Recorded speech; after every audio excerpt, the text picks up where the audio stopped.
Paano natin patataasin ang ating G-score sa GCash para magamit natin ito upang makahiram tayo ng pera sa GCash na pwede natin gamitin na pang-emergency o kaya ay pambili ng ating mga gamit online katulad ng sa Lazada o sa Shopee.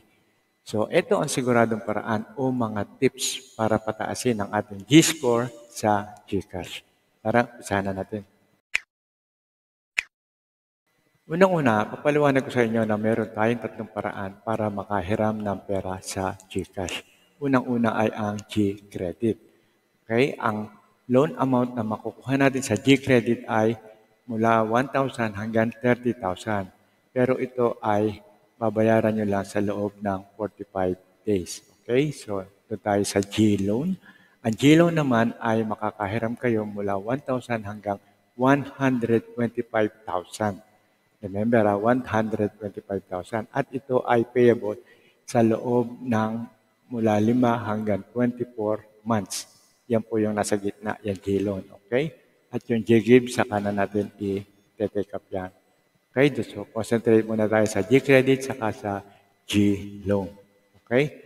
Pero ang topic natin ay ano ang mga paraan. So, ano ba yung G-score? Ito ay ang tiwala sa atin ni GCash na tayo ay capable na gumamit ng kanilang app. At ito rin ang kanilang basihan para ma-access natin ang mga extra benefits ng GCash kamukha ng paghiram ng pera. Okay? So, anong mga kailangan na natin gawin na basic? Okay? Unang-una ay kailangan kumpletuhin natin ang ating profile at dapat ang ating account ay fully verified. Okay? Pag fully verified na yan, lahat po ng benefits magagamit na. Okay? And the next, unang-una, kailangan healthy GCash balance at all time. So, dapat meron tayong balancing natitira. Kahit magkano yan, wala namang problema. Basta meron lang balance. Huwag lang pong zero. Okay? So, kamukha rin po rin sa bangko, di ba? Pagka tayo ay merong ATM card at tayo ay nag-open ng isang bank account, di ba? Meron po silang minimum maintaining balance. Pareho rin po yan dito sa ating GCash. Although hindi siya nire-require, pero isa rin po yon sa point system na ginagamit ni GCash na kayo ay madadagdagan ng inyong limit. Okay? So, kung sa bangko, 3,000 ang maintaining balance, dito po wala. Pero mas magandang may natitira kayo kahit konti. So, between 100 to 500, at least magtira lang kayo na pang daily use nyo. Okay? So, isa po yan sa advantage. And then number 2, use your GCash app regularly. Ibig sabihin, so pwede tayo mag-cash in, pwede tayo mag-cash out, pwede tayo magpadala ng pera, o kaya magbayad. So, yung daily use. Okay? So, nadedetect po yan ni GCash kung gaano nyo siya kadalas ginagamit.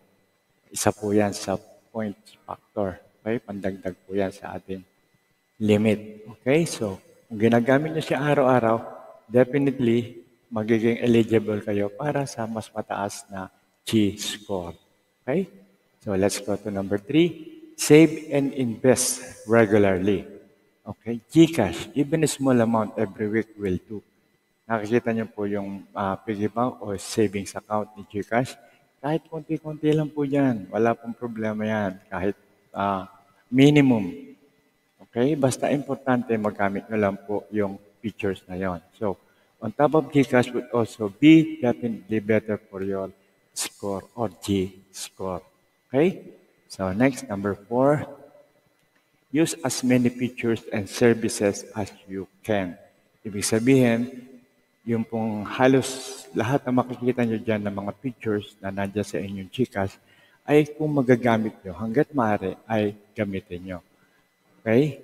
So, hindi kayo magkakaroon ng limit sa mga single features. Kamukha lang ng pag-buy ng load, pag-pay ng bills, o kaya ay ang pagbayad sa online via QR code. Yan po yung mga additional features na po pwede nyo gamitin. Okay? So, normally kasi cash in, cash out. So, gamitin nyo pa rin po yung iba, pagbayad ng bills, pagbayad ng load, para isa po yan sa magpapadagdag sa ating limit. Okay? Number 5, use and pay off your G-credit, G-loan, and G-gifts on time every time. Ibig pong sabihin, kung tayo ay nakapag-loan na ng G-credit o kaya ng G-loan, ay dapat magbayad tayo sa tamang oras. Kung hindi po kayo makakapagbayad ng tamang oras, meron pong paraan dyan. Bayaran nyo lang po yung minimum cover charge. Meron po sila noon. Pinakamababang pwede nyong ibayad para maiwasan nyo yung interest at yung penalty. Okay? So, isa po yan sa mga tamang paraan para kung sakaling magkulang ang ating pambayad sa GCash. Minsan may mga emergency, naubusan tayo ng cash pambayad, so nakukuha natin yung, nahuhugot natin yung ating puhunan o yung pambayad na gagamit natin sa iba. Okay? So, ganun lang pong gagawin nyo. And the next, number 6, link your bank account. Okay? Importante rin po ito. Kung meron kayong bank account, for example, sa BPI or sa BDO, mas maganda po na i-link nyo yung inyong bank account dito sa GCash. Why? Kasi isa po yan sa mga good indication o good indicator na kayo ay gumagamit ng GCash na app regularly. Okay? At isa po yan sa magandang senyales na kayo ay gumagamit. Okay? So, pag nakalink po yan, mas maganda at nadetect po yan ni GCash. Okay? And then 7, pay most, if not all of your bills using GCash. Okay? So, meron po tayong mga monthly bills, no? Katulad po ng Meralco, PLDT, Smart, at yung iba pa. Okay? So, ang gawin lang po natin hanggat maaari, isa rin pong advantage yan kasi hindi na po kayo pipila, hindi na kayo lalabas, hindi na kayo maiinitan. So, pag nagbayad po kayo sa GCash, gamit ang inyong bill services, so po pwede po yan, isa po yan sa advantage at makakadagdag po sa inyong G-score. Okay? So, for example, meron kayong nagbabayad kayo ng inyong car insurance. Kung meron kayong kotse at nagbabayad kayo ng insurance. And then, ibig sabihin, nadidetect po yan ni GCash na meron kayong kotse na binabayaran nyo ang inyong insurance via the GCash app. So, isa rin po yan sa mga good indication na kayo ay capable na magbayad sa GCash kung sakaling kayo ay mangungutang. Advantage po yan. Okay?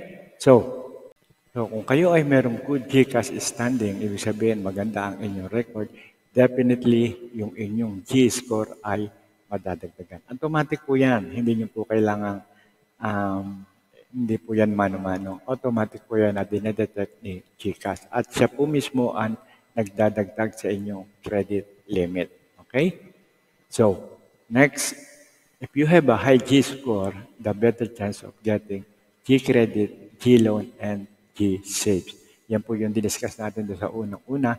Ibig sabihin, kapag mas pataas ang inyong G-score, mas malaki ang chance na makakuha kayo ng credit, loan, o kaya saves sa GCash. Ibig sabihin, anytime na emergency, kailangan nyo ng pera, meron na kayong mauutangan. Meron na kayong kasangga sa buhay, ang GCash. Okay? So, next.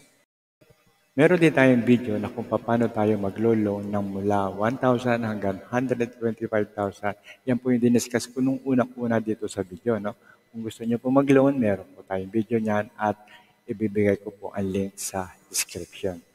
Okay? At meron din po tayong para sa mga nagpapadala na nagkamali, okay? Napadala nyo sa wrong person o hindi nyo dapat sa kanya ibigay, sa kanya nyo na ibigay.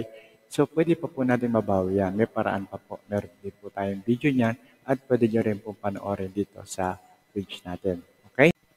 Narito naman po mga GCash Help Center and Hotline. Kung sakaling meron pa kayo ibang problema, po pwede nyo siyang i-chat with Gigi. Yan po yung nandun sa loob ng apps. Yun po nasa lower right corner. So, itap nyo lang si Gigi o yung chat with Gigi. And then, pwede nyo na pong kausapin ang representative ng GCash. O kaya, pwede rin kayo mag-report ng mga urgent o suspicious activities. Meron din po silang number na 2882 para sa Globe at PM. At meron din po silang landline number na pwede nyo tawagan. Okay? So, for now, hanggang dito na lang muna tayo at maraming salamat sa inyong panonood at walang sawa pagtangkilik dito sa ating mga video na nire-release at sana may natutunan na naman kayo. At kung ito ay nakatulong sa inyo, ikasasaya na po namin ang mag-like at mag-subscribe at mag-hit na rin kayo ng bell. Sigurado po, masaya na kami dyan. Kaya at i-follow nyo na rin ang ating FB page para mas masaya. Maraming salamat po and always, God bless to all.